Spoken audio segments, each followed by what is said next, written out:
do the intro again. Thank you so much. Thank you all for tuning in. We want to thank Daniel Mwanu for this opportunity to do this work with the Pan-African Leadership Series, this idea of understanding who we are as an African people globally. We understanding that we are connected. That's the notion of Pan-Africanism. I think that when we honor the works of Kwame Nkrumah and others that suggested that we are one African people, that we were taken from a land known as Africa at this point, Alprika, El Kabbalan, some talk about Kemet. We were taken from that space, human trafficked all over the globe for the benefit of Europeans and Arab individuals or nations. And so we recognize that we are one people speaking many times, as we are doing right now, the oppressor's language. However, we have the divine spirit of who we are as an African people, and that lives on. We have a discussion today, and the discussion today is about the notion of religion, religion and how it has been utilized for the manipulation of a population, but also how it has been part of the elevation of a population. Because we understand that all religions are started in what is known as Kemet or Africa, that this is the beginning of any organized religion, and that others have taken the constructs that have been established by African people and utilized them for their benefit. So we understand that we are the originators, the progenitors of all that is divine. That is a heavy obligation, duty, and an honor to be able to carry. The word religion means to go back, ligara, or legion is to bind. And so the notion of religion is to go back and to bind and connect. And so we often think that religion is a Western thing. In reality, the notion of coming together to bind and connect is central to African identity. And you will find that all over the African world, there are forms of coming together to bind as a legion to be able to move things forward. And often we see people engaging in religious activities, but they're not going anywhere. It's a very much akin to someone getting into a vehicle, or automobile, some type of structure, but they're never going to a destination.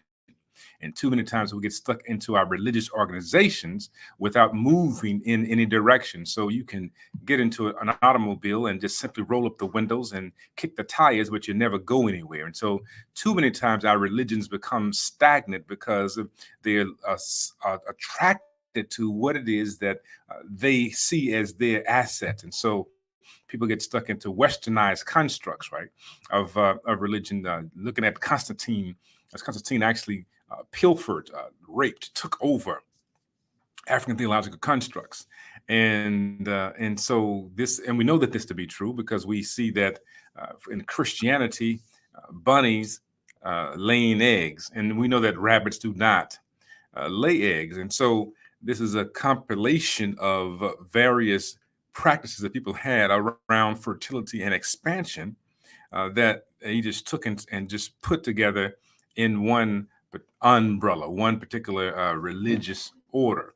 And some talk about it not being known as Catholicism, the idea of universal, which we also understand has come from a man of African descent. So I'm talking about Ignatius, was an African man. So this idea of universality of religion is there. And even the coloring, the dyeing of eggs was a part of a Roman a celebration of coloring in women and then copulating with them until they had children. So these were various practices that were utilized during the era of the takeover of a Constantine and others. And so they co-opted African religion for their benefit.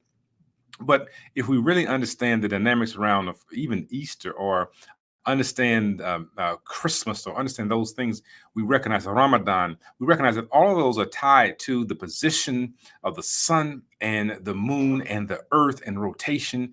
And so this is very essential to the African construct of how things are established. And so that's why you even have the book in Christianity called Holios, Biblios, a holy Bible. Holios means sun, Biblios means book. Thus, it is the book of the sun, understanding the ideas of all things are in order based on man's relationship to the sun, the stars, and the universe. This is how our ancestors understood their being. They understood that they were a microcosm of the macrocosm and vice versa.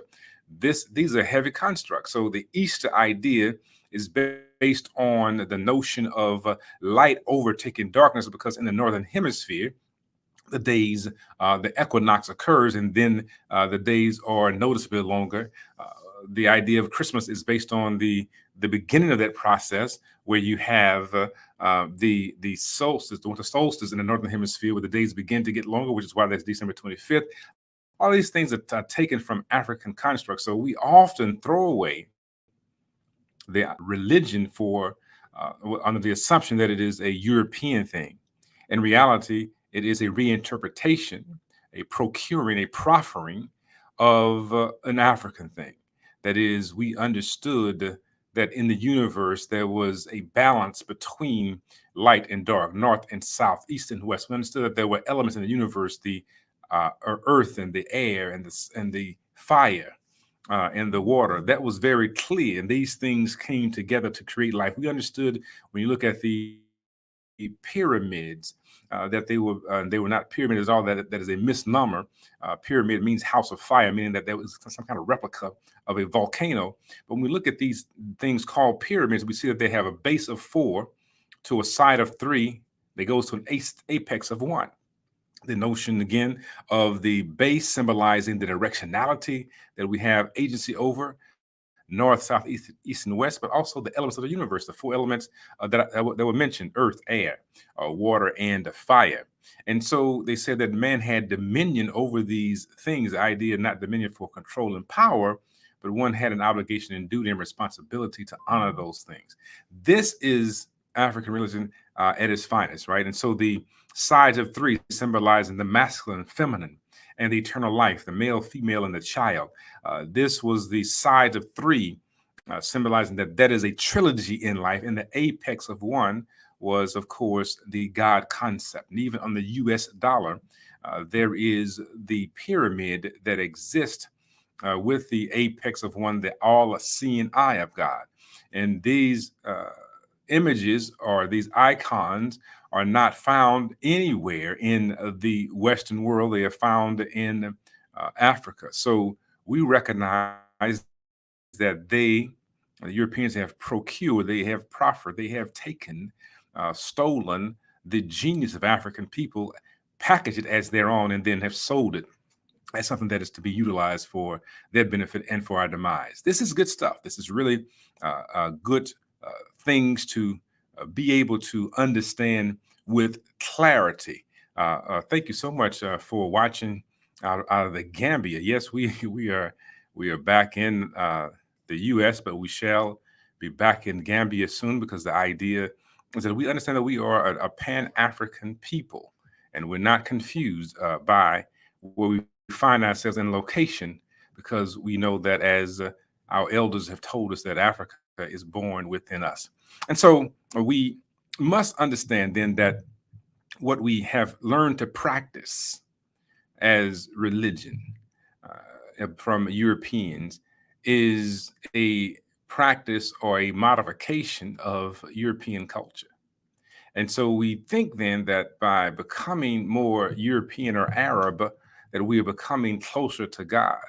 And there's a real challenge there, because when you recognize that you are the originator, then following the duplicate leads you into a moment of distortion.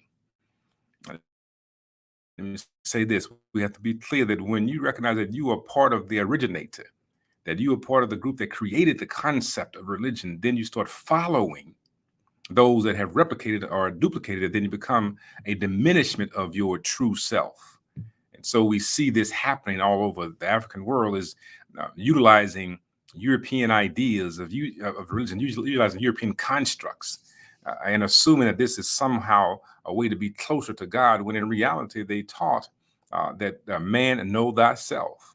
That if you understand that you are a microcosm of the macrocosm, that within you is God, a God construct, that you are divine. As a matter of fact, in ancient Kemet, they would say every day, Anuk Asar. Anuk Asar means I am divine.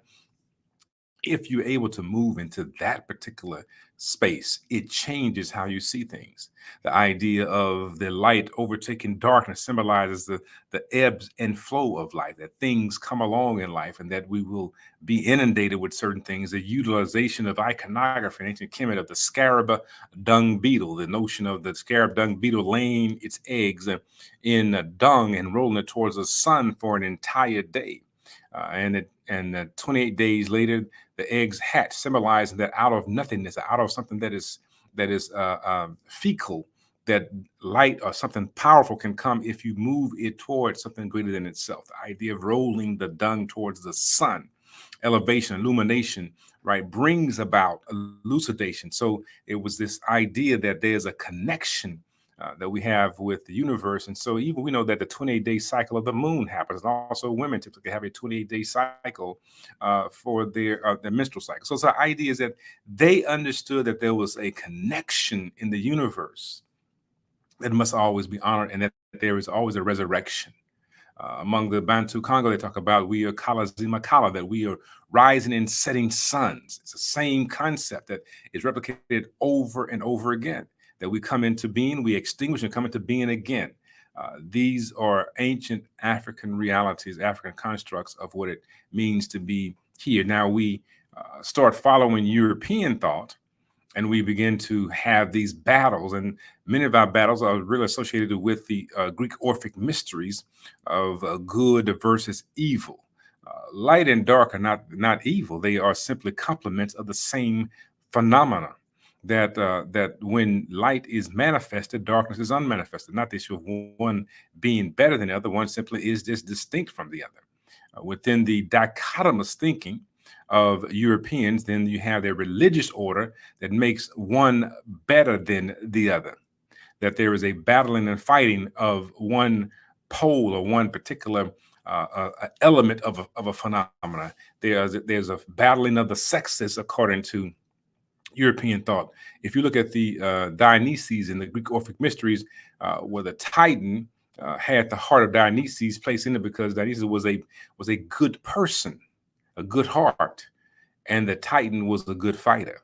And so it was believed that if I could have a good heart inside of the Titan, then I would have this optimal person. And so that begins to be the mind body split conversation where the heart is good, but the body is evil.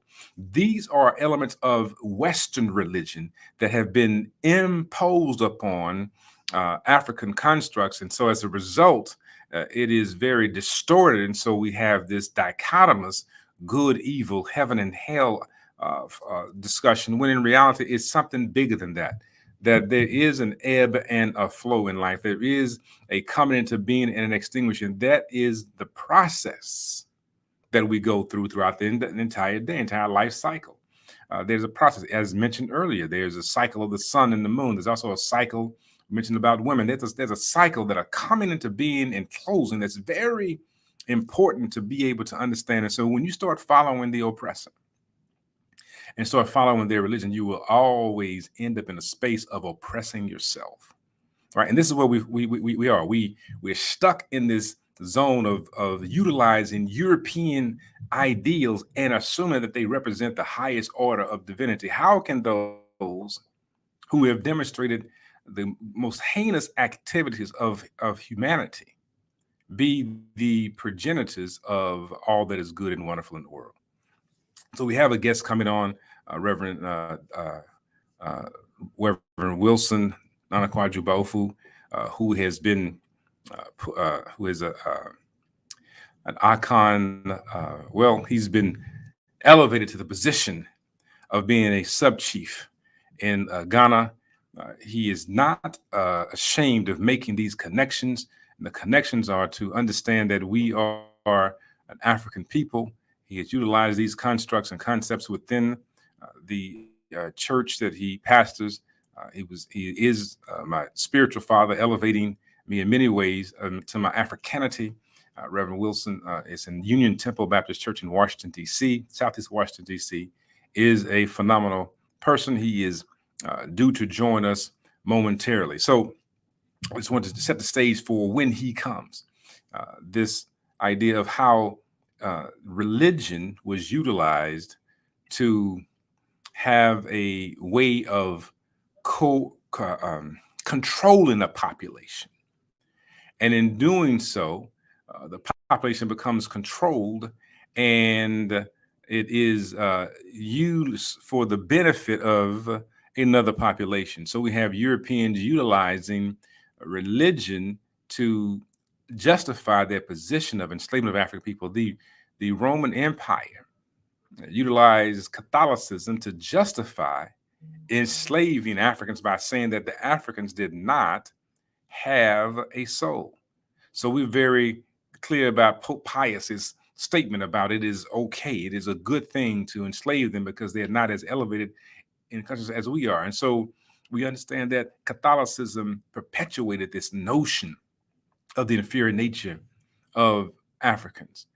We know that others have utilized the same discourse, that there have been enslavement ships called Jesus, that these things were utilized as in Christianity, utilized to perpetuate an idea of European superiority.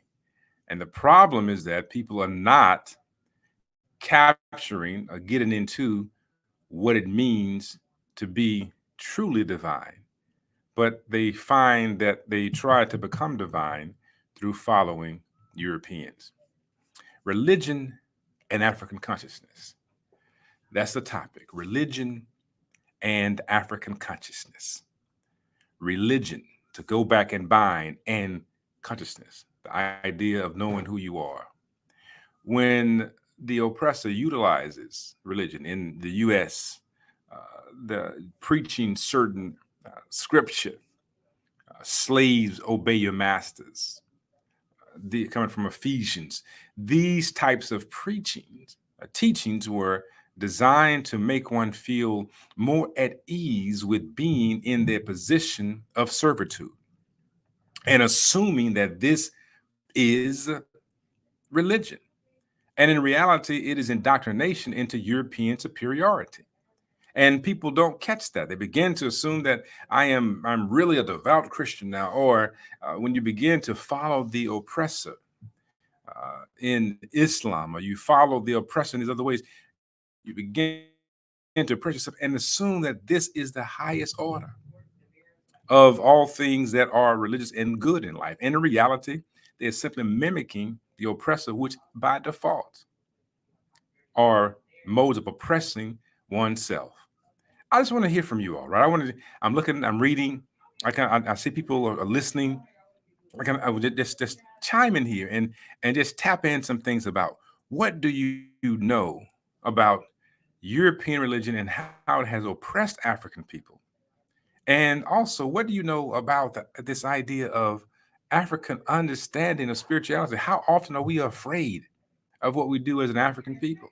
How often are we afraid to honor our spiritual systems? When I was in the Gambia and Zimba and other practices, the masquerades of Conqueron that were there, and how they become associated with some level of mysticism and so forth. And in reality, it's something else bigger than that.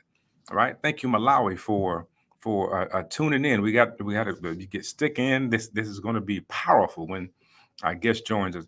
And so when we begin to become afraid of our ways of connecting, I'm not saying everything that we have done is right. I'm saying everything that we have done has some right in it, and we have to be able to honor that.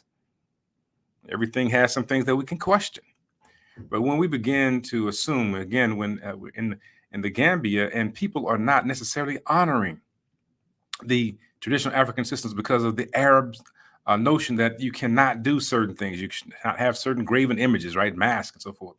There's certain things that you don't do. The drumming that I primarily engaged in were those that were coming from the South, coming from Guinea Conakry, and not necessarily people who were in the Gambia, because of the separation that occurs, that has been imposed upon a population that says that these things are not spiritual. Where do you go in the world where there's not drumming, rhythm, and flow in life, right? And so we have to recognize that there is the beauty of African people is found in the rhythm, found in the heartbeat. And yet we begin to honor Europeans, or honor Arabs, or honor others, and we move away from our center. Many of our challenges that we encounter is because we are not in touch with our center. Our spiritual systems are the things that have allowed us to be able to elevate, as we see with, again, as I mentioned, Zimba, but also if you look at the Haitian Revolution. Listen to Boukman, who sounded the drum, utilizing African religious systems in Haiti, Boukman, and then you got Toussaint Louverture and Dessalines coming along. The idea is that they begin to move a population to overtake the French by their spirituality and our religions. And the religion was that the power of God is within. As we said earlier in ancient Kemet, man, know thyself, that the power of the divine is within. And they said that you cannot destroy the divine, so we keep coming. And so when we hear or see the writings of Napoleon Bonaparte, he says that when I killed them, when I thought I killed them, I kept seeing more rise up. That is, that people kept rising and coming back because they recognized this power and the spirit of the divine was within them. In ancient, even in Ghana, they have the Jinyame, which says that God is omnipotent and that I fear no one except God. And so men often would wear this symbol in a war battle because they said that you are not God and I can take you on, so I will be victorious. Right? These are constructs utilized by our people to understand who they are and what they are. But somehow we begin to diminish ourselves and begin to assume that we are a lower level of humanity and that we are less than because we are African. Thank you, Victor. Victor says that African culture is largely influenced by colonialism. Exactly right. What we recognize as good is anything imported. We have not had time to review what's good in our culture to retain and what's really bad and to do away with. Indeed, your own point. We begin to assume that all things European are good and wonderful. I talk about the issue of assumed significance, right? We assume that all things that are good and indifferent to things that are of African reality, and that is a part of the brainwashing process, or part of the indoctrination or conditioning process that comes through religion. One of those things is that there are certain things that certain groups do are blasphemous. To honor your ancestors is blasphemous, but everywhere you go in the world, especially in the US, you see the US dollar has European images on it. People using their ancestors, but we have this fear of honoring our ancestors. They assumed when they saw Africans in ancient Kemet and other places that they were a necromantic people, meaning that they worshiped the dead. They had a system of necromancy. And that is in part why the word Negro becomes attached to people of African descent. That this idea of necromancy means that they were worshiping the dead. To honor and recognize the dead is not honoring the dead, right? In the sense of not worshiping the dead, rather. So there's not a worshiping of the dead. It is recognizing and honoring what they have done for our existence.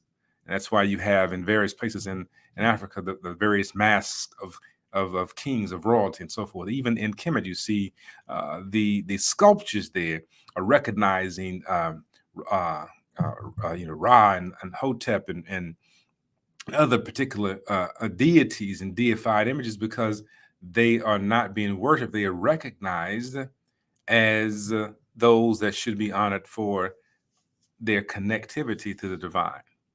And so they remind us of our connection. But Europeans will suggest to us that this is somehow a worship of the dead, and that is something that we should not necessarily do. So I'm looking, listening, and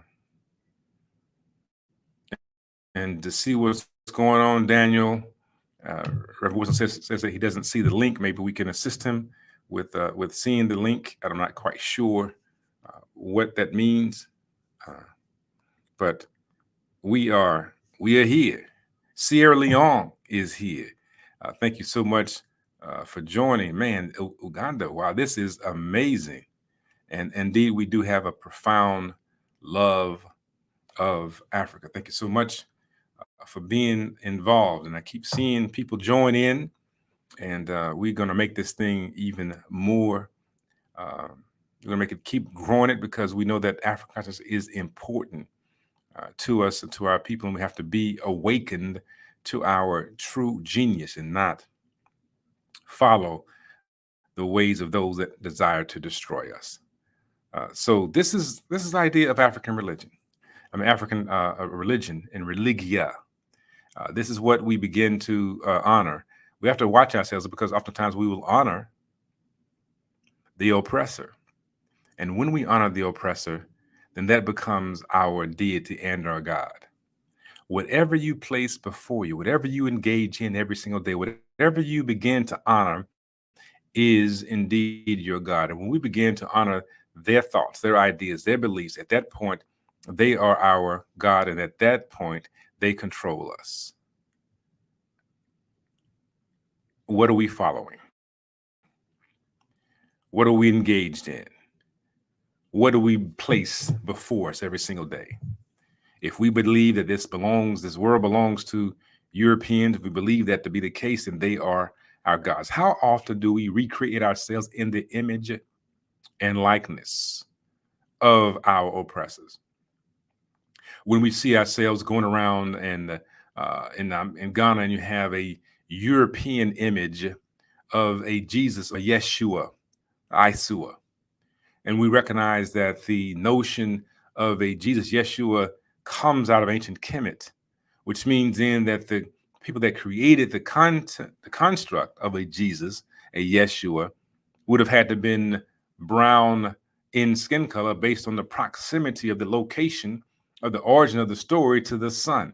These things are real, but we begin to assume that the Europeanized image of a Jesus is the highest order of what it is that we are to honor. And as a result, we begin to honor whiteness and not honor our own divinity. That's a heavy piece. That's religion. That's control. And so we want our skin color to be lighter. So we have the skin bleaching all over the African world. Skin bleaching, running from colorism constructs, because we have made the European our gods. And we want to recreate ourselves in the image and likeness of our divinity, and our divine image are Europeans. This is real stuff. We straighten our hair. All over the African world, you find that there's the straightened hair phenomena going on. These are realities. This is not an issue of an opinion people like or don't like. This is real stuff. And so we begin to create ourselves in the image and likeness of the one that we deem to be a God concept. And so we recognize that when you begin to honor the alien construct of divinity, it becomes an estrangement to yourself. And so we believe that even in the US, when we use English language, that we have to say doth, hither cometh, goeth, using Old English to articulate divine constructs. But how many of us understand the divinity of the Yoruba, understand Oludumare, understand the Orisha, Yemiya, understand Shango, understand those images or those things deemed to be somehow spooky, understand voodoo, right? Understand what it means to condomble. What does it mean, Santeria? What do these really mean to the African world? Right? And we can go all over the African world and we find this. In Sierra Leone, we find these very spiritual practices that some have some things that could be tweaked. However, we want to make sure that they're not seen as some diminishment of our divinity. Because if you identify with that which is trying to destroy you as the highest order religion, then something is vastly wrong with spirit and spirituality. How can we honor those that have raped, maimed, brutalized the population as the highest order of a spiritual religious connection? Right? What gets into our psyche that makes that possible? And that is indoctrination into European ideology. And that becomes in the form of religion. In the Western construct of we had Jesus, Yeshua being white, and we have people running around with Santa Claus being white, and the same things that the God can do are the same things that a Santa Claus can do. God is omniscient. Santa Claus knows exactly what you want. God is omnipotent. Santa Claus can command 8 tiny reindeers to fly around the entire world. God is omnipresent, can be all around the world in one night. These are constructs, ideas that get attached to certain things, and our population begins to deify an alien construct and not honor who they truly are. And that's where we end up in trouble. I'm listening. I'm seeing. Thank you, Damien. Thank you so much for tuning in. Ashe, Ashe, Asheo. Thank you for watching from Texas in the U.S. This is indeed exciting moment. We're going to keep it moving forward because we know that our guest is working diligently to connect with us, and I know that Daniel is working to make that connection happen. We are recognizing the challenges of religion, but we are also honoring African consciousness. When you understand the word conscious, that which you are aware of, and you understand Africanity, the notion of I am divine, it changes how you move in the world. Because African consciousness has to be understood in the context of knowing that your presence on earth is a divine moment. What happens when a population begins to see themselves not as diminishments of Europeans, but as individuals, as people who are sacred and divine, who Europeans have honored for generations? There's not much in the European world that does not have some aspect of African in it. Africa is in there. The tea that the queen sipped on probably came from Madagascar or someplace in Africa. The crown in England, the gold from the Gold Coast, the tantalite, the coltan inside of the computers the phones that we're using, coming out of the Congo. The idea of exchange in money is largely an African construct and idea. These things are important to recognize because these things were a part of a deity or a connectivity phenomena that was on a part of the continent. So thank you all so much for hanging in and joining in and leaving and coming back and sharing comments and sharing hearts and likes and so forth and so on. Thank you so much, because this is what we're here for. We're here for elevating consciousness. Who are we as a people? What are we doing as a people? What's happening to us globally? And when we start following the oppressor, we will end up in an oppressed position. Dr. Woodson says that when you control a man's thinking, you don't worry about his actions, right? And so we are in that particular zone of being controlled by other people. Thoughts and ideas. Just take a look at this. I just want everybody to see that this comes in quite often.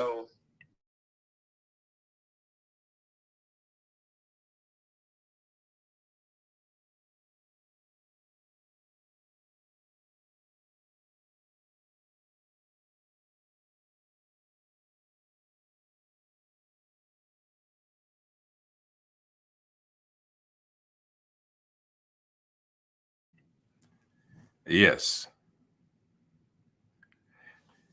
Papua New Guinea Defense Force has displayed the deployed troops, and these things are happening all over the African world. We know that what's happening in Mali Others are talking about the French incursion. People are questioning these things. One of the things the French did is that they passed on to African people the idea of Catholicism, and if you can honor their religion and their particular way of life, they were good with you.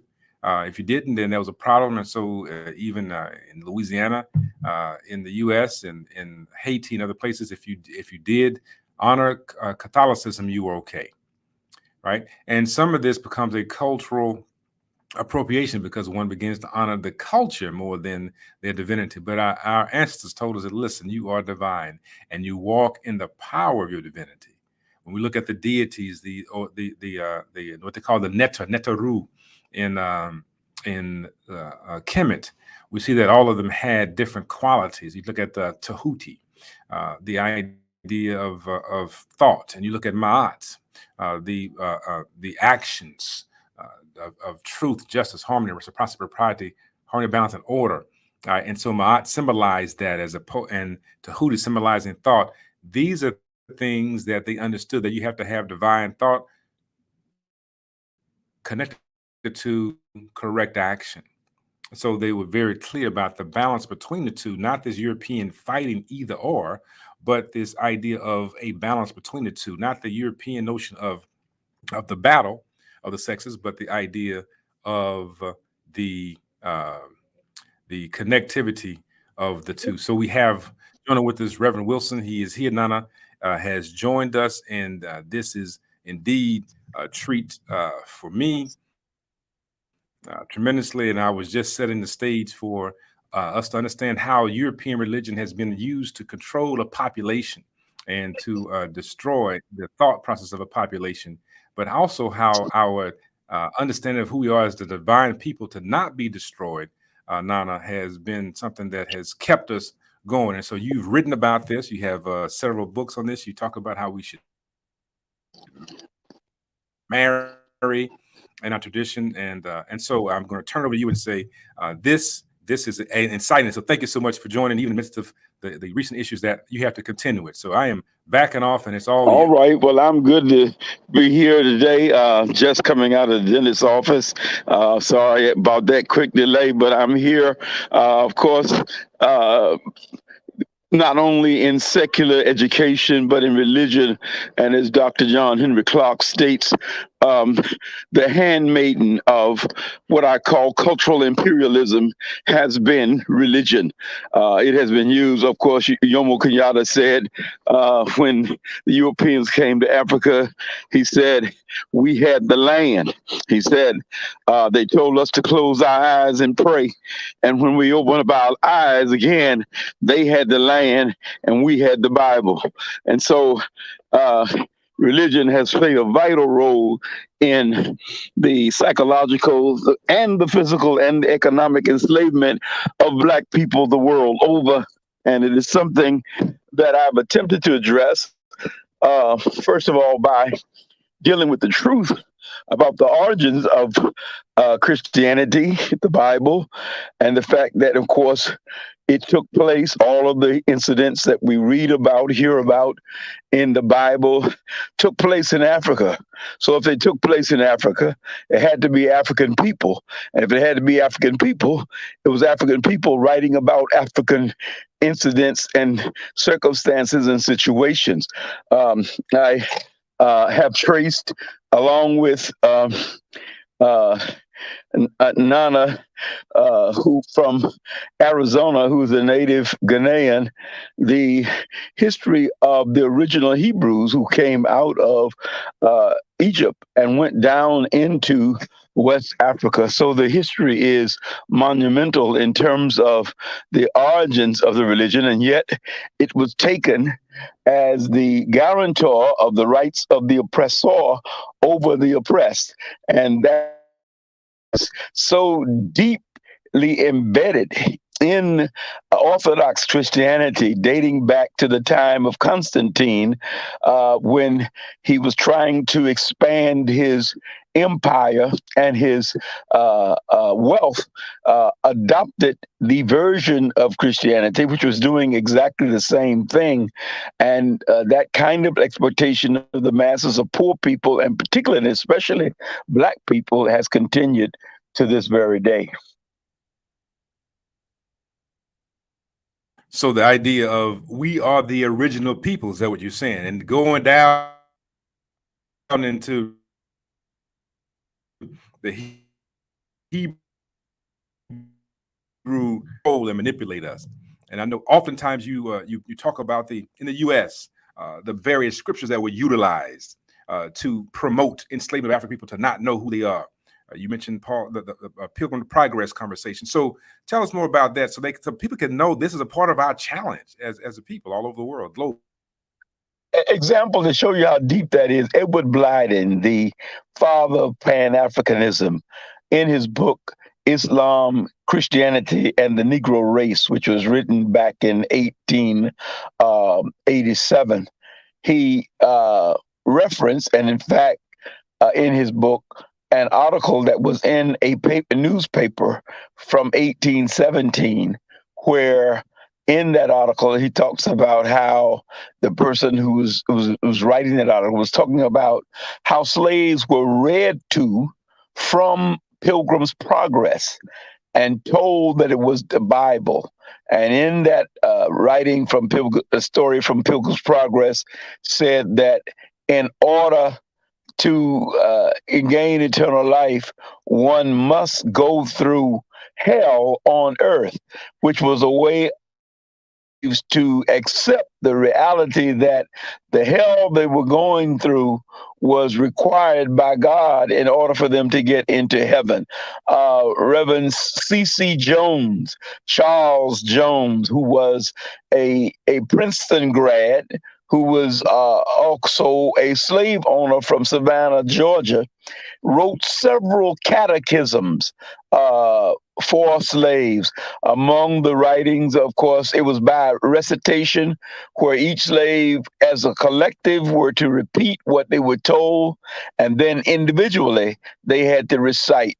For example, who told you that the slave master is your master? God. What does God say about work? You must work in order to eat, and on and on and on. And so scriptures like Ephesians 6:5, slaves, be obedient to your master, subject to those that rule all over you, because it is ordained of God. So they use these scriptures, and then not only use those scriptures, but made up sayings through these catechisms that were given to the slaves to make them believe and accept. You know, our dear sister, Dr. Frances Welsing, in her book on the color theory and the ISIS papers, quite well documents the power of being given syllogism and how that works in our minds. If you're given a statement of an image of God as white, and then his son Jesus as white, and then told that you must worship and you must obey and you must submit to that image, it is a subliminal way of implanting in the minds of people of color that God is a white man, and therefore the people that look like God are to be reverenced and obeyed, and we must subjugate them ourselves too, even as we are to obey and submit and surrender to this white image of God. Godfrey Higgins, a European, back in 1836, studied for 20 years, 10 hours a day. He was able to uncover over 500 images of a Black Christ. And of course, he knew that his fellow Europeans would not believe it. So he identified every place where those images were, where they could see the original images of a Black Christ displayed throughout the world. in 1505, Michelangelo, and the reason it looks the way it looks with the blonde hair and the rosy cheeks and the red lips is because Michelangelo used his female aunt as the model for that image. He, along with Da Vinci, are the two most prominent artists who have put forth the image that most of us see that's supposed to be an image of Jesus. Of course, we know that the oldest image that anybody has of Jesus is a coin by Justinian II, the emperor of Rome. On that coin, on one side was his image, and on the other side was an image of a thick-lipped, broad-nosed, corn-rolled head image of Jesus. And so the evidence that the image that people are reverencing and worshiping is a false image and an image that must be eradicated. Beyond that, the teachings of Christianity, as it is taught, or should I say Orthodox Christianity, and the teachings of Jesus are two totally different things. Jesus would find it alien and foreign to him if he would see the teachings that are put forth as the teachings of Jesus. Added to that, the Apostle Paul is called the father of the Christian church. Now, if Christianity, by definition, is supposedly the religion about the person and the teachings of Jesus, obviously it should be that Jesus would be the father of the Christian church. But on the contrary, Paul is deemed the father of the Christian church because most of the dogma and doctrine of the Christian church comes from Paul and not from Jesus. A Paul, mind you, who never met Jesus in the flesh. Once in the first chapter of Galatians, for example, he says, after his spiritual encounter, not a physical meeting with Jesus, never met the man, very seldom, if ever, quoted Jesus, but tells us in Galatians, the first chapter, that he went out into the desert of Arabia for 3 years, developed his theology. He said, neither did I consult or confer with any human being. He did not go to Jerusalem to meet with Peter, James, the brother of Jesus, and the original disciples who actually lived with Jesus 24/7 for 3 years. Acts, the second chapter, tells us that they ate together, prayed together, studied together, spent together for 3 entire years. If, for example, you were opening up a supermarket, it would be wise if you knew of a person who owned several supermarkets, who knew the ins and outs of operating a supermarket store, you would go and sit down with that person to find out what they could tell you, which would help you to properly operate a store. It would have been wise for Paul to go to the actual immediate disciples of Jesus to sit at their feet, since he had never met with Jesus, since he had not walked with Jesus, since he had not studied under Jesus, and gained the knowledge from them that would better suit him to be a follower of Jesus, notwithstanding the fact that previous to his spiritual encounter with Jesus, he had been a persecutor believers and followers of Jesus, even to the point of watching as Stephen, one of the disciples of Jesus, was stoned to death. So there has been a gross misappropriation of the message of Jesus, the teachings of Jesus. Rather, we have been given false teachings which have been doctored, if you will, to make us subservient to our oppressor. If you go all over the continent of Africa, particularly in Ghana, you see these huge images of this Michelangelo and image of Jesus, and people not knowing. I've been going back and forth to Ghana for many years. I took some pictures of the mural at the church with a black Christ and the 12 disciples depicted as significant Africans and African Americans. Distribute postcards of that. Uh, and for many years, there are many people who, when they see me, they say Jesus was a black man. But that notwithstanding the teachings of 400 years, almost 500 years of the falsehood that is wrapped up in white supremacy, is very difficult to overcome. You said a whole lot, right? I mean, that was a lot in that. It was rich about how we are indoctrinated through the replication, the syllogisms, the recite, repeat, the mantra, and how we get locked into thinking that one thing is one way. The 500 images that exist, even in the face of the 500 images that exist of a Christ, we still, to this day, in Ghana, other places, think that the only real Jesus is a white man, blonde head, a brown head, a blue-eyed, blonde head, right? That whatever it is, we think that's it, and not ourselves. And we see this happen. And the powerful connection about Christianity and Paulinity versus the teachings of Yeshua, Jesus, is there. You have done a great work, and your work has been, among other things, and our time is just run out. But the great work that you've done is that you erected in Washington, D.C., you brought forth this notion of an African-centered consciousness into Christianity, into Southeast DC. It's where, and I tell everybody, I was raised in DC. So you're born there. No, I was raised there, and you were part of the raising of my consciousness in DC. You have done this.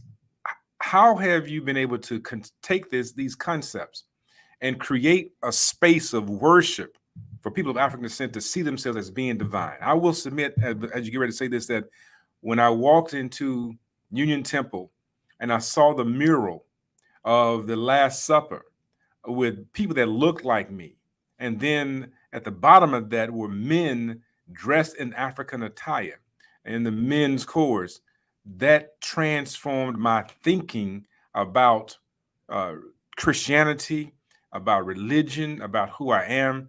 But all over the African world, people have the trappings of Africanity, but they still honor European. How has this been something that you've been able to advance in DC that has transformed the lives of so many men and women?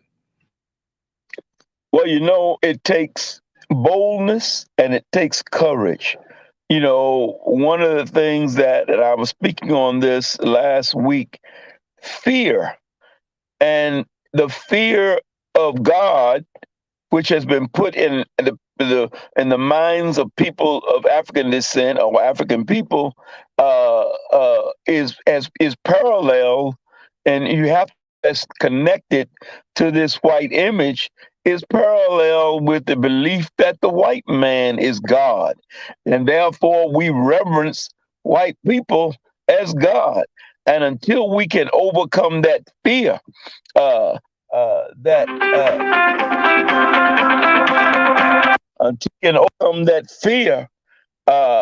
it will continue to dominate our minds. And so it took courage on my part. There are many pastors in Washington, D.C. who hated me for putting up that mural. I had the experience of one pastor, after about 10 years had elapsed, he came on a Sunday morning. He said, I'm one of those that hated you. He said, but now at least most of us realize the Black presence in the Bible. He said, how does it feel to be a pioneer and other people hate you? I said, it feels good to me because I'm just happy that you finally have come to see and realize what I have known all along. And he said, can I go out to your congregation and apologize to you personally, publicly, in front of your congregation? I said, you surely can.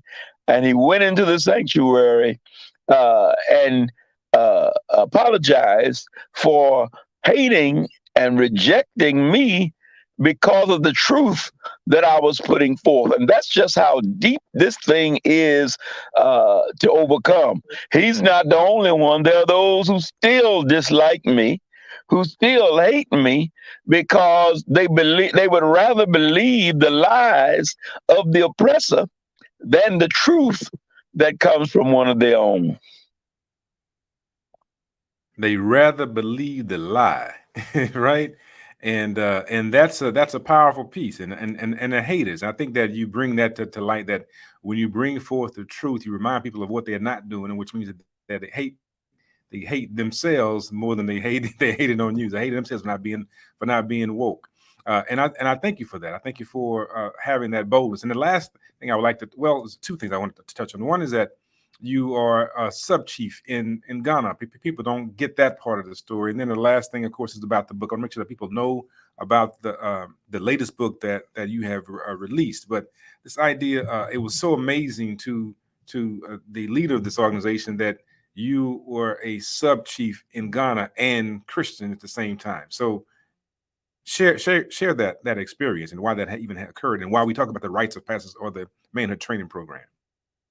Right. Well, one of my members, Steve Armu, who's made his transition some years ago, may he rest in peace. When he went back home, Ghana, where he's from, he started doing construction, building homes. And he came back to the temple in Washington, D.C., and showed me pictures of those homes. And I said, "Well, how much does a house like this cost?" He told me the cost. I gave him the money. I said, "Go back and build us one for our Rites of Passage program, which we have operated for since 1992 now. We've had a Rites of Passage program since 1980, and we take our young people over to Ghana for their final rite of crossover into manhood and womanhood every year.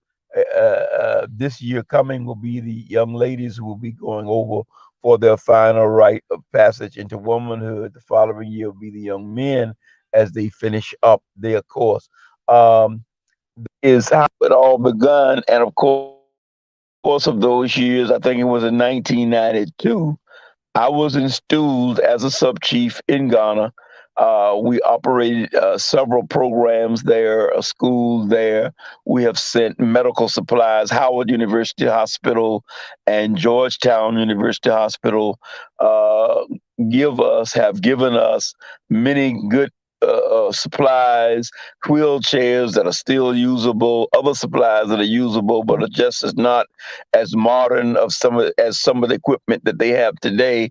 So we have been taking all of those items to Ghana, as well as school supplies for the children. And of course, in 1992, I was installed as a sub chief in Ghana, and I relish that honor with the people there in Asankrangwa in the western province of Ghana. And we go there quite often with our young people to be with the people and to see about the works that we have developed there in that community.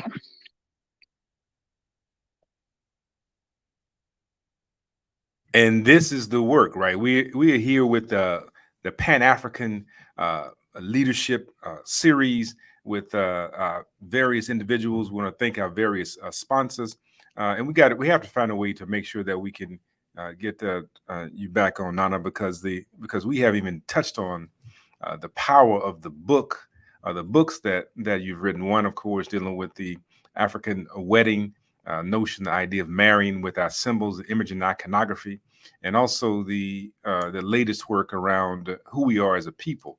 And I just I regret that we're here then, but we need to make sure that we come back and have a fuller discussion. People need to really hear about your research, the scholarship, and that's one of the things I really admired about being under your tutelage, is that I don't know where you're talking about, and the Lord said, but you also brought forth the historical, the intellectual knowledge that we could all hold on to and go read. And so every time you preach, even today, I'm going back to the book, Blyden's book.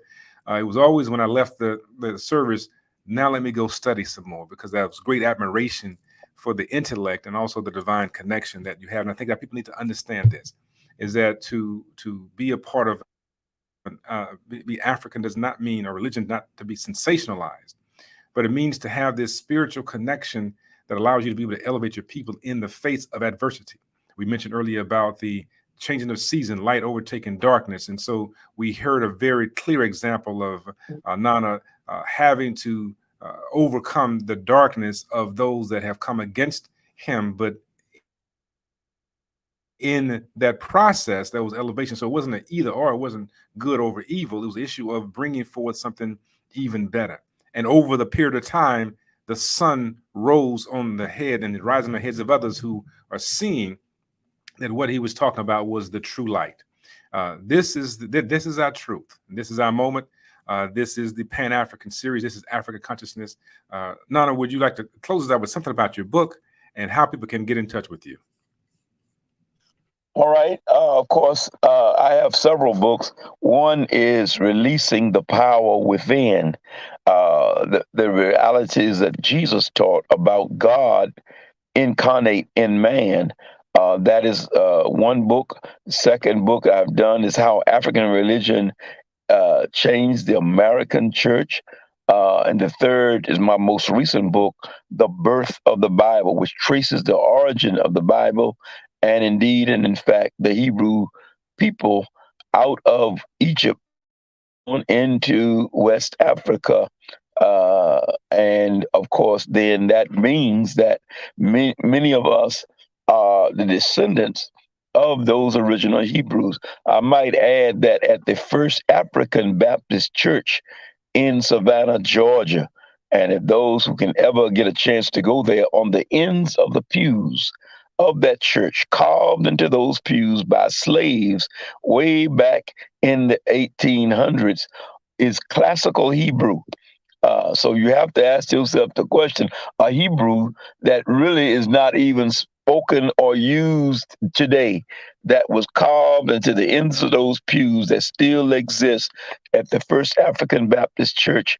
I talk about that in my latest book, The Birth of the Bible. People can get those books at PayPal, or they can Cash App me at $Baba, BABAW, FW. That's $Baba, BABA, $, Baba, WFW. Or they can go to PayPal and get either of those books. They are $20 each, and they can just in the continental United States, it's $4 for postage. I don't know what it would be internationally for the postage, but I'll have to check that, and you can get copies of either of those books or all three.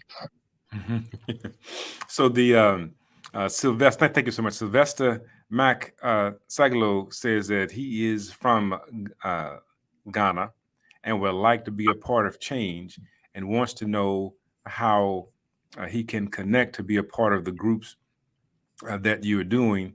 And so I don't know, I'm not quite sure how we can connect with him, but I will. Is there an email address that he can utilize to connect with you? He can connect with me at Pastor PASTOR W F as in Frank W at AOL.com. Okay. So Sylvester, you have a way to connect, and that is that. And David says, yes, sir, you can apply for ambassadorship for your own country, and that's something that has happened. So people are actively now engaging in ways to continue the work and the legacy of African greatness. Thank you, Nana, so much for being here, taking out the time in this context of you and your dental appointment to be here with us. Right. And we forever grateful for you and your elevation of consciousness of our people. I thank you for shining the light to show me how to be and to become more powerful. And in the process, I think that we all have learned how to release the genius, the power of God that is within. Thank you so much.